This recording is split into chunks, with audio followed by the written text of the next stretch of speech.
top 10 most underrated classic Doctor Who stories. Doctor Who fandom is an odd place, as any glance at Gallifrey Base, otherwise known as Gormless Bastards, or your average comments section on a YouTube Who video will quickly reveal. Of course, nowadays it's an absolute nightmare filled with PC ranting man-hating lunatics of every description. Thanks Chinballs and Pisstaker, as well as all manner of shippers, thanks Davis and Tennant, but even before the advent of the new series in 2005 unleashed a whole new breed of braying, foaming at the mouth lunatics into our little subculture, it still had its share of weirdos, freaks and frankly utterly baffling opinions. Many of these opinions concerned, of course, the quality of stories. And there are certain stories that are either bashed endlessly for the most bafflingly trivial of reasons, or which just don't seem to get the recognition they deserve in spite of being fucking awesome and sometimes better than those stories that do endless plaudits. This is of course a phenomenon I've referred to before as the sheep effect. So today I'm going to take a look at the top 10 most undeservedly underrated Doctor Who stories of the original series. 10. The Chase. Everyone hates the chase. It's silly, the whiners moan, identifying themselves as the same kind of humorless, miserable, soul-destroying bores who don't like the Williams era or Roger Moore as James Bond either. Cunts, in other words. Well, sorry and all that jazz, but I fucking love the chase.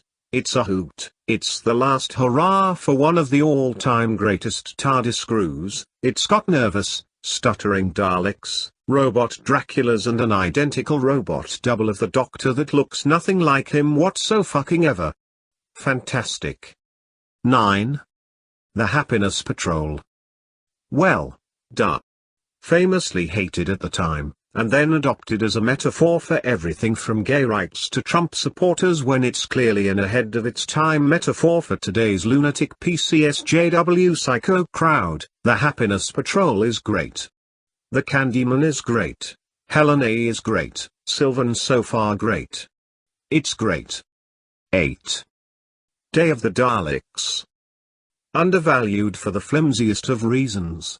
Not enough Daleks and a lot of whining over their voices that reached such fever pitch that the DVD makers actually replaced the originals with fucking Nick Briggs on the special edition just to pander to them, when maybe they'd have been better off noticing just how brilliantly written this sci-fi thriller really is.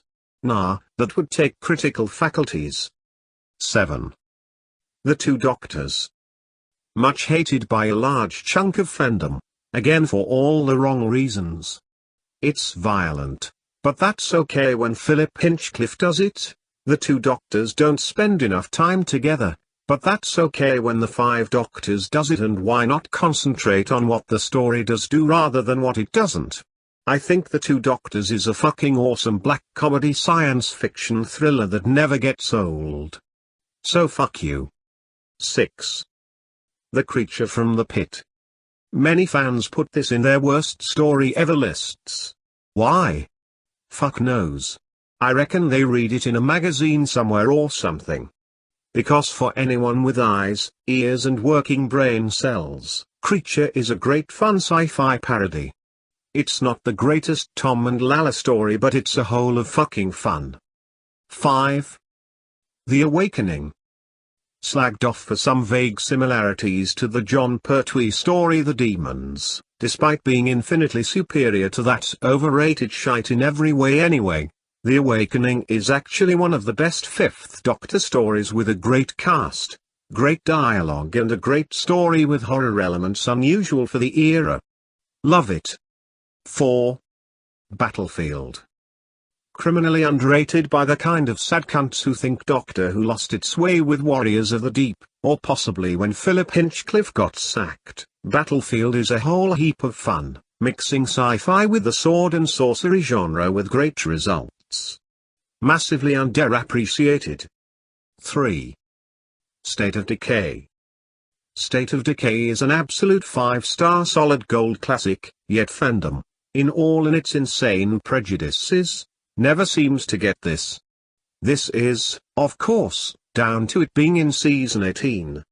Those who hate Season 18 for being a science-obsessed, humorless bore-effist refuse to acknowledge its greatness despite being as good as, if not better, than most of the Hinchcliffe-era stabs at gothic horror, while those who love Season 18 for being boring and pompous tend to overlook it because it's completely unlike that. Decay just can't win with these fucks who can't see the wood for the trees. 2. The Horns of Nimon. No one will be surprised to see this here, so I'll just put it here and move on. An hilarious comedy classic that winds up exactly the right kind of sad, anal fanboy. It is, with the greatest possible way, the Who equivalent of Moonraker. 1. Attack of the Cybermen. Just pipping Nimon to the post, as there do seem to be more Season 17 lovers today than was once the case. Season 22 is wildly underrated in general, but none more so than this. One of my absolute favorite stories, and definitely my fave Colin. With its best performance, Attack is a gutsy, darkly comic, superbly acted SF action thriller that grips from beginning to end. I love every damn thing about it. Fuck the haters, Attack is the most underrated story of classic Who, if not of all time. And I fucking love it.